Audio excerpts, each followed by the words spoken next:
I'm Dennis Foss, 58 years old, and 3 weeks ago, I watched my wife cry in a courtroom, not because she felt sorry for what happened to me, but because a judge asked her a question she couldn't answer. My son stole my entire life savings, $122,000, 40 years of 60-hour work weeks, skipped vacations, brown bag lunches, and overtime shifts, all of it gone. Wired to offshore gambling sites while I was calculating load-bearing capacities for buildings I'll never get to retire into. And when I discovered the theft, my wife told me to forgive him. "He's your son," she said. "He made a mistake. You can work a few more years. You're strong enough." So I filed a police report. At my son's sentencing hearing, my wife and daughter showed up to testify against me. They called me vindictive. They called me a cold, calculating man who valued his bank balance more than his flesh and blood. They begged the judge to show mercy to Fred, to understand that he was sensitive, that he needed help, not punishment. Judge Laura Upton listened to all of it. Then she asked one question. Just one. Before I tell you what that question was, please like and subscribe, especially if you've ever been the dependable one in your family, who everyone expects to just absorb the damage. Also, drop a comment and let me know where you're watching from, and have you ever been called selfish for setting a boundary? Now, let me take you back 4 weeks to the Tuesday afternoon, when my phone rang with a notification that would crack open the life I thought I'd built on solid ground. I've always been good with numbers. It's why I became a civil engineer. It's why I can look at a bridge design and see the stress points before the steel even gets poured. It's why at 58, I had $122,000 saved in a retirement account that I checked obsessively every Sunday morning with my coffee. My apartment was small after the separation, 600 square feet of builder-grade carpet and a balcony that overlooked a retention pond. But it was supposed to be temporary, just until I retired. Just until I could buy that cabin in Montana I'd been saving photos of for 6 years, paid for with my own money. No help from anyone. That's how it's always been. Growing up, I learned early that being steady meant being invisible. My father drank. My mother worked 3 jobs. I became the kid who didn't need reminding to do homework, who got a paper route at 12, who put himself through state college on scholarships and part-time work at a hardware store. When I met Hazel, she seemed to like that about me. "You're so stable," she'd say, like it was the sexiest thing in the world, like I'd chosen reliability, instead of having survival beat it into me. I didn't know then that my stability made me the perfect mark. I didn't know that my silence, my self-sufficiency, my endless capacity to carry the family's weight without complaint, all of it had been noted, cataloged, weaponized. But I'm getting ahead of myself. 4 weeks ago, I still believed that being a good father meant something. That sacrifice was currency. That if you worked hard enough, built carefully enough, carried the load long enough, eventually you'd get to rest. I was about to learn how wrong I was. 6 months before everything collapsed, we had a family dinner at Hazel's house. It was Fred's idea. He'd been talking about reconnecting and healing old wounds ever since his latest girlfriend left him. Hazel ate it up. I drove 45 minutes after a 10-hour shift to be there, brought a bottle of wine, helped set up the folding chairs in the backyard without being asked. When Fred walked in late, of course, Hazel practically glowed. "Oh my God, is that a new watch?" Her eyes locked on the silver Rolex catching the porch light. I recognized it. Submariner. Had to be at least $12,000. "Honey, you shouldn't be spending like that if money's tight." Hazel's voice dripped with concern. Fred just smiled, that easy grin that had gotten him out of trouble since he was 16. "Don't worry, Mom. I've got it handled. Nobody asked where I got my Timex. Nobody asked me anything." During dinner, the conversation orbited around Fred, his new job at the dealership, his new apartment downtown, his plans to get serious about his future. Hazel leaned in, concerned. "Do you have enough for rent this month, sweetheart?" "I tried once. Actually, I'm about 6 months away from retirement. Should be able to buy that cabin by spring." Hazel nodded absently. "That's nice, Dennis. Can you grab the dishes from the kitchen?" Later, Fred cornered me by the grill. "Hey, Dad, can I borrow your laptop real quick? Mine's been acting up and I need to check something for work." "Sure." I handed it over without thinking. Why would I? He was my son. He disappeared into the den for 20 minutes. I didn't think anything of it. I didn't know he was screenshotting my saved passwords from the browser autofill. I didn't know he was copying the 2-factor authentication backup codes I'd stupidly stored in a document labeled Important Retirement Account Access. I didn't know that dinner was reconnaissance. But I'd figure it out soon enough. I should tell you about the time Fred got into trouble in college 7 years ago, right after he dropped out. He'd racked up $8,000 in credit card debt. Clothes, clubs, bottles of top-shelf vodka for people whose names he couldn't remember. Hazel begged me to pay it off. He's learning, Dennis. He just needs one more chance. I paid it. I always paid it. The call from my bank came on a Tuesday at 3:47 p.m. I was standing in the site trailer reviewing structural calculations for a medical center in Scottsdale when my phone buzzed. The automated voice said my retirement account had a balance of $247.33. I told the voice it was wrong. The voice repeated the number. I hung up and called back. Got a human this time, Cheryl, based in Tampa, who sounded like she'd rather be anywhere else. Mr. Foss, I'm showing a series of wire transfers initiated from your account over the past 8 weeks. The last one processed yesterday afternoon for $14,200. My mouth went dry. I didn't authorize any transfers. The transfers were authenticated using your login credentials and two-factor codes. They went to an entity called Pacific Ventures Holdings. Robert watched me from across the trailer. He'd been my work partner for 12 years. Seen me through the divorce. Through the years when Hazel would call during lunch demanding I talk sense into Fred about whatever crisis was brewing that week. Dennis? Robert stood. You okay? You look like you're gonna pass out. I wasn't okay. 40 years of careful planning. Of maxing out contributions. Of choosing the cheap lunch so I could put an extra $200 into the account each month. All of it reduced to $247.33. Robert drove me home. I don't remember the drive. I remember him sitting at my kitchen table while I logged into my account on my laptop. My hands shaking so badly I had to type my password 3 times. The transaction history loaded. 8 weeks of systematic bleeding. $8,000. $12,500. $9,800. $15,000. Each one marked wire transfer. Pacific Ventures Holdings. Authorized. That's not a real company, Robert said quietly. He'd pulled out his phone, was searching. Pacific Ventures is a shell. Front for an offshore gambling syndicate based in Curacao. Jesus, Dennis. I stared at the screen. At the IP address listed for each transaction. My IP address. My home network. Someone did this from here, I said. From my apartment. Robert leaned forward. Who has your login? Nobody. I don't share passwords. I don't even write them down anymore. Not after. I stopped. After the dinner. After Fred borrowed my laptop. I stood so fast my chair tipped backward. Walked to the closet where I kept my files. My backup documents. The printed statements I reviewed every quarter like scripture. Pulled out the folder. Everything was there. Except the sheet where I'd written my two-factor backup codes. The one I'd labeled Retirement Access Peep Secure. That son of a bitch. Robert didn't ask who. He already knew. We found the car 2 blocks away, parked in a garage I never used because the monthly rate was $300. A silver Porsche 911, dealer tag still in the window.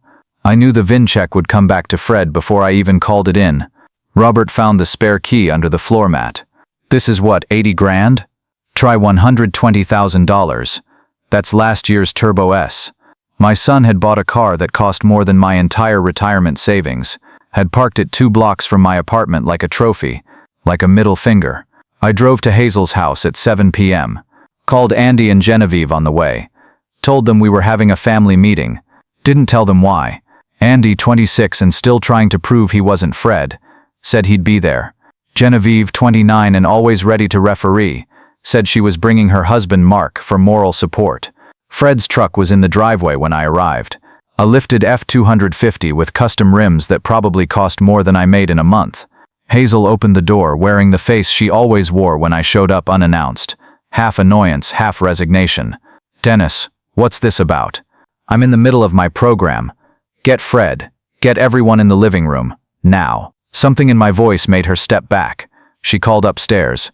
Fred, honey, your father's here. We sat in the living room where we used to open Christmas presents, where I'd taught Andy to tie his shoes, where Genevieve had practiced her wedding vows. Fred sprawled on the couch like he was waiting for a pizza to arrive, not a reckoning. Andy sat stiff in the armchair. Genevieve perched next to her mother, already reading the room, already preparing to smooth things over. 8 weeks ago, I said, someone accessed my retirement account and wired $122,000 to an offshore gambling site. Hazel's hand went to her throat. Oh my God, Dennis. Did you get hacked? We need to call the bank. The transfers came from my apartment, from my IP address, using login credentials and backup codes that were stored on my laptop. I looked directly at Fred. The laptop you borrowed 6 months ago. Fred didn't even flinch, just smiled that easy smile. Dad, come on. You think I'd bonked? I found your Porsche. 2 blocks from my place. $120,000 car. Want to tell me where you got that kind of money? The smile faltered. Just for a second. I got a loan. Show me the paperwork. It's at my place. No, it's not. Because there is no paperwork. You paid cash. I already called the dealer. Hazel stood. Dennis, you're being paranoid. Fred wouldn't. I found the account statements, Hazel. I have the transaction logs. The IP address is mine. The timing matches perfectly with when he had access to my laptop. I turned back to Fred. Just tell the truth. For once in your life, tell the goddamn truth. Andy was staring at his brother like he'd never seen him before. Genevieve had gone pale. Fred shrugged. Okay. Yeah. I took it. But it's not stealing, Dad. It's a loan. I was gonna pay you back after my next big win. Your next? I couldn't even finish. You gambled away my retirement on your next big win. I've got a system. I was up $40,000 last month. I just hit a bad streak. That money was 40 years of my life. Fred leaned back, spread his arms across the couch. And you'll make it back. You're what, 58? You've got 10 good years left. I'm 31. I needed it now. Hazel grabbed my arm. He's right, Dennis. You're still working. You can rebuild. But if this gets out, if you make a scene, Fred's career, his reputation. I stared at her. Hazel, he stole $122,000. He committed wire fraud. He destroyed my future and you're worried about his reputation. He's our son. Family forgives. I'm family too. Did you forget that part? Genevieve stood, Mark following like a shadow. Dad, maybe we should all calm down and… No. The word came out harder than I meant. No more calming down. No more being reasonable. No more being the easy parent who just absorbs the damage. I looked at each of them. I'm reporting this to the police. Tonight. The room went silent. Then Hazel's face did something I'd never seen before. It shifted from pleading to cold in the space of a breath. If you do that, she said quietly, I'm done. I will file for divorce. I will tell everyone that you chose money over your son. I will make sure Andy and Genevieve know exactly what kind of man you really are. What kind of man am I, Hazel? The kind who would destroy his own son to protect a bank balance. I looked at Andy, who wouldn't meet my eyes. At Genevieve, who was crying but saying nothing. At Fred, who looked almost bored. I'm the load-bearing wall, I said. Aren't I? The foundation everyone stands on and nobody sees. And you're all just fine watching me crack. I walked out, got in my truck, drove to the police station on McDowell, and asked for someone who handled financial crimes. Detective Chris Reynolds looked like he'd been poured into his suit 20 years ago and had just kept wearing it. Gray-streaked hair, permanent squint lines, coffee stains on his collar. He listened to my story without interrupting, taking notes in handwriting so bad it could have been a seismograph reading. When I finished, he leaned back. Mr. Foss, I'm going to be straight with you. Family theft cases are hell. Prosecutors hate them. Juries hate them. Everyone wants to believe it's a misunderstanding. It's not a misunderstanding. I have the transaction logs, the IP records, the I believe you. I'm telling you what you're up against. He pulled out a folder, slid it across the desk. But here's what interests me. Your son didn't just wake up one day and decide to steal $122,000. This was methodical, planned. He had to access your laptop, screenshot your credentials, wait for the right moment, set up the shell company, create the wire transfer protocols. He tapped the folder. This took research, practice. What are you saying? I'm saying your son's done this before, and I'm going to find out where. He opened the folder. Inside were bank statements, screenshots, a paper trail I didn't recognize. 2 years ago, your younger son Andy had a college fund, $23,000. It was liquidated via forged signatures and wire transfer to guess where. My chest tightened. Pacific Ventures. Your wife convinced Andy not to file a report, said it would tear the family apart, that Fred was going through a rough patch and just needed to borrow it. Reynolds looked at me. Andy never got that money back. He's been paying for college out of pocket ever since, working 40 hours a week at a warehouse while carrying a full course load. I thought about Andy's silence at dinner, his refusal to look at me. He thinks I knew, I said. Probably.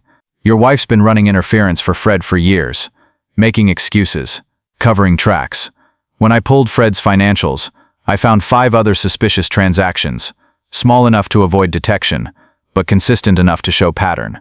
He's been harvesting from family members, friends, anyone who trusted him enough to let him borrow a phone, use a computer, check an email. Reynolds leaned forward. Mr. Foss, your son is a predator. He's not a kid who made a mistake. He's a 31-year-old man who spent years learning how to steal from the people who loved him, and your wife has been his accomplice. I sat there in that fluorescent-lit office, surrounded by file cabinets and motivational posters about community policing, and felt the last piece of my old life crumble. What do I do? You decide if you want justice or if you want peace, because you can't have both. I looked at the folder, at Andy's name on those statements, at the dates that lined up with when he'd dropped out of school for a semester, when he'd stopped coming to family dinners, when he'd started looking at me like I was the enemy. I want justice. Reynolds nodded. Then we're filing charges for wire fraud, identity theft, and elder financial abuse. That last one's going to sting. Anyone over 55 in Arizona gets enhanced protection. Your son's looking at 5 to 10 years if convicted. And my wife? If we can prove she knowingly facilitated the theft, gave him access codes, helped him cover his tracks, she's an accessory. But that's harder to prove. He studied me. You prepared for this to get ugly?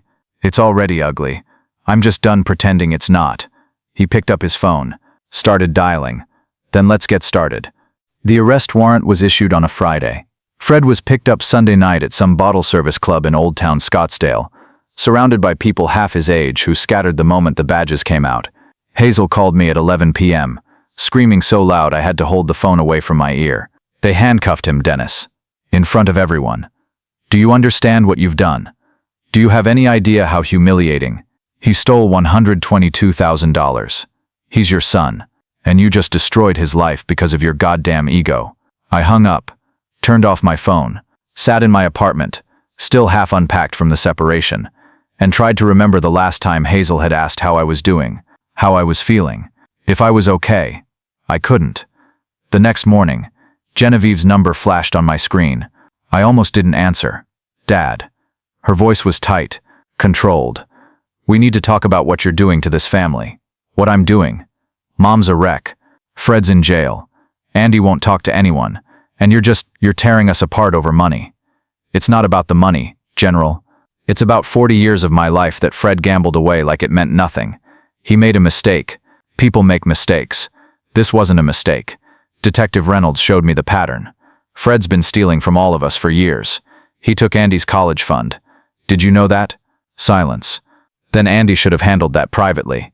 Andy was 23 years old and Mom convinced him to stay quiet, to protect Fred's reputation. And now Andy's working 40-hour weeks while going to school full-time, because Fred stole his future. You're making this sound worse than it is. Genevieve, your brother committed federal wire fraud. He set up shell companies. He studied how to harvest financial data. This wasn't some impulse decision. He planned it for months. Mom says you're just angry because the divorce didn't go the way you wanted, that you're using this to punish her. I closed my eyes. Of course that's what Hazel was saying. Of course she'd rewritten the narrative to make me the villain. Your mother told me that if I reported Fred, she'd make sure you and Andy knew what kind of man I really am. I guess she kept her promise. Dad, I love you, General, but I'm not backing down. Not this time. I hung up before she could respond. Andy didn't call, didn't text, just blocked my number and unfriended me on the 2 social media platforms I barely used. I found out from Robert, who saw it when he was trying to tag me in a photo from a work barbecue. Kid's 26 years old and he's still letting Hazel pull his strings, Robert said. We were sitting in his backyard, grilling steaks, pretending everything was normal. Give him time, he'll come around. Will he? Or will he spend the rest of his life thinking I chose a bank balance over my family? You chose accountability over enabling. There's a difference. I wanted to believe him.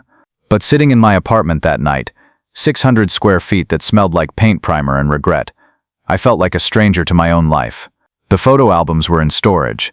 The furniture was rental.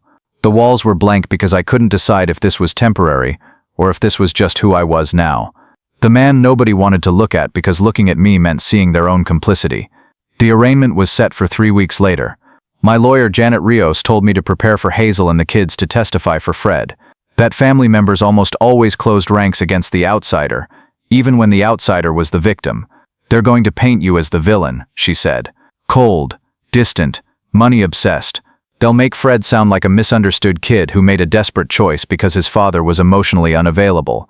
I worked 60-hour weeks to give them everything they needed. To them, that'll sound like you chose work over family. It's not fair. It's not true. But it's how they'll spin it. She was right. The courtroom was smaller than I expected. Wood-paneled walls, fluorescent lights that made everyone look slightly jaundiced. I sat behind the prosecutor's table wearing my navy blazer, the one I'd bought for Genevieve's wedding, while Hazel, Genevieve, and her husband Mark filed into the gallery behind Fred's defense attorney. Andy wasn't there. Small mercy. Fred wore a gray cardigan over a white button-down, looking soft and harmless. His lawyer had coached him well. He kept his eyes down, hands folded, the picture of remorse. Judge Laura Upton entered, and we all stood. She was younger than I expected, mid-50s, sharp-featured, with reading glasses perched on her nose, and the bearing of someone who'd heard every excuse in the book and believed none of them. The prosecutor laid out the charges. Wire fraud, identity theft, elder financial abuse. Each one hit like a hammer strike. Then Fred's attorney stood and called his first witness, Hazel. She walked to the stand like she was walking to a funeral, took the oath with her hand shaking, dabbed her eyes with a tissue before the first question was even asked. Mrs. Foss, the defense attorney said gently, can you describe your husband's relationship with your son? Dennis was never really there. He worked constantly, 60, 70 hours a week sometimes. The kids barely saw him.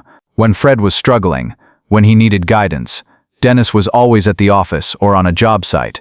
Fred made a mistake, yes, but it came from a place of desperation, of feeling abandoned by a father who only showed love through a paycheck. I watched her perform, watched her dab her eyes, watched the jury lean in, sympathetic. And when you learned about the theft, what was your reaction? I was devastated, but I also understood that Fred needed help, not punishment.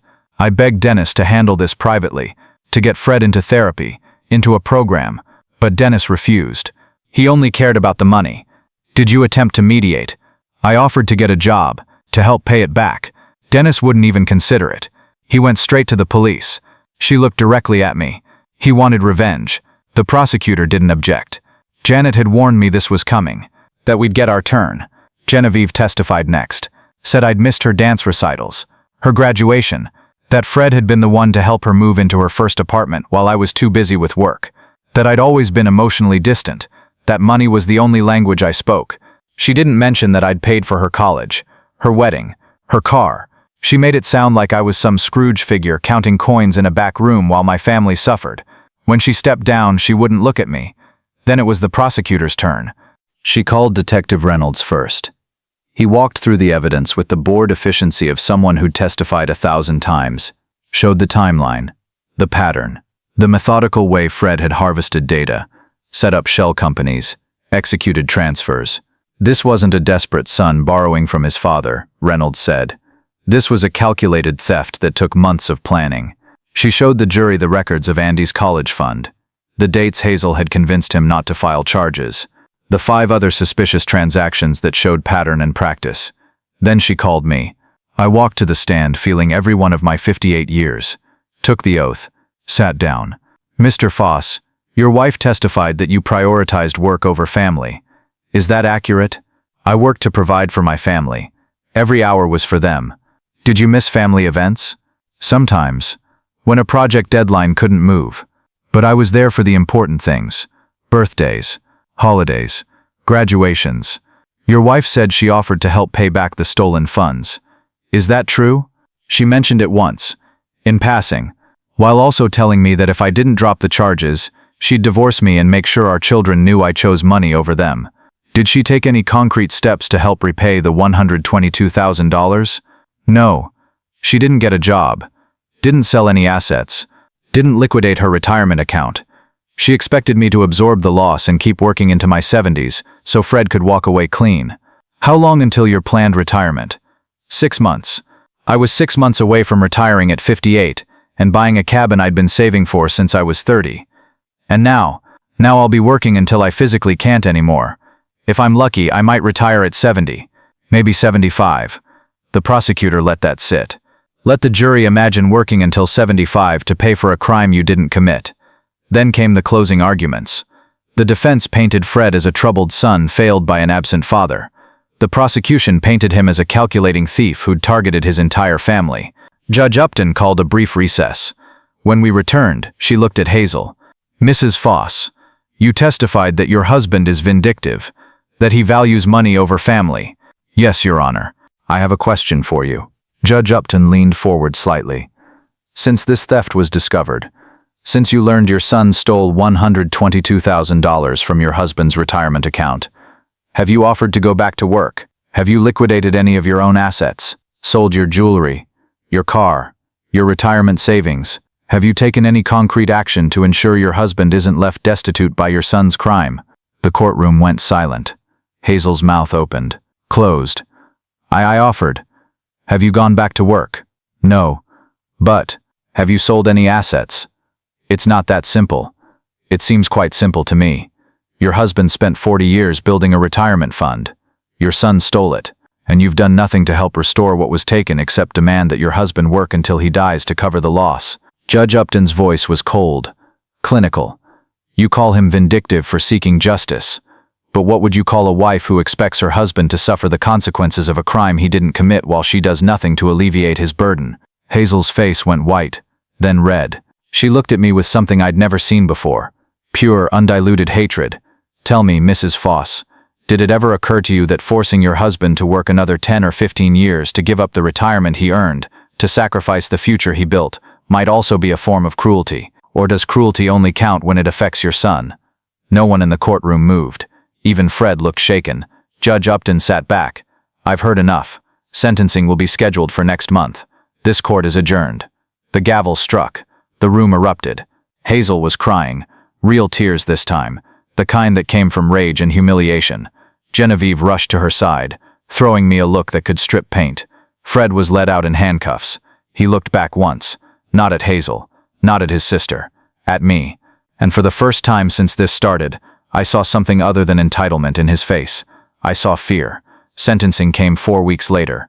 Fred got 5 years probation, mandatory restitution of $122,000 plus interest, and 500 hours of community service. The judge could have given him prison time, chose not to, citing his lack of prior convictions and his agreement to enter a gambling addiction program. I didn't feel victory, just tired. I filed for divorce 2 days later. Hazel didn't contest. She took the house and her retirement account. I took what was left of mine, and the knowledge that I'd spent 30 years married to someone who'd never actually seen me. Andy reached out 3 months later. Awkward text message. Can we talk? We met at a coffee shop near his campus. He looked exhausted. Older than 26. Mom told me you knew about my college fund, he said. That you could have helped and didn't. I didn't know until Detective Reynolds showed me the records. Your mother covered it up. He stared into his coffee. I worked 40 hours a week for 2 years to make up what Fred stole. I thought you just didn't care enough to help. I would have helped. I would have given you everything. I know that now. He looked up. I'm sorry. For blocking you. For believing her version of things. You don't have to apologize for trusting your mother. Yes, I do. Because she lied to both of us. And I let her turn me against you, when you were the only one actually trying to hold Fred accountable. He shook his head. Jen's still not talking to me. Says I'm a traitor for meeting you. Give her time. You really think she'll come around? I don't know. But I'm done chasing people who've decided I'm the villain. I'm done carrying the weight for people who resent me for the load. Andy nodded slowly. Detective Reynolds said you're looking at retiring at 70 now instead of this year. 72 if I'm lucky. The restitution helps, but Fred's only paying $500 a month. At that rate, I'll get my money back when I'm 83. That's not right. No. But it's reality. I finished my coffee. I'm building something different now. Smaller life, simpler. Turns out I don't need the cabin in Montana. I just needed to know I'd worked for something that mattered. Did it matter? I thought about that. About 40 years of overtime. Of missed recitals I'd never actually missed. Dinners I'd always showed up for. Love I'd expressed the only way I knew how. It mattered to me, I said finally. And I'm learning that has to be enough. Andy stayed in touch. Came over once a month for dinner. We didn't talk about Fred, or Hazel, or Genevieve. Just work. School. The future he was building with his own hands. I retired at 70. Not 72. Not 75. 70. I downsized. Sold my truck. Bought a small condo near Andy's place. Started doing consulting work on my own terms. 20 hours a week. Only projects I cared about. I didn't get the cabin in Montana. Got something better. Got to wake up every morning knowing I'd built a life on respect instead of obligation. On boundaries instead of endless sacrifice. On the understanding that family isn't defined by DNA. It's defined by who shows up, who tells the truth, and who's willing to carry weight without demanding you destroy yourself in the process. Genevieve never called. Last I heard, she and Hazel spend Sundays together, trading stories about how I tore the family apart, how I chose money over blood. I used to think that would hurt forever, that their version of the story would eat me alive. But here's what I learned in that courtroom when Judge Upton asked her question. Some people will watch you burn to keep themselves warm. They'll call it love, call it loyalty, call it family. And the kindest thing you can do for them and for yourself is step out of the fire and let them face the cold they created. I'm Dennis Foss. I'm 70 years old. And I finally learned that being the foundation doesn't mean letting people crack you until you crumble. It means building something strong enough that you don't need their approval to stand. Thanks for watching.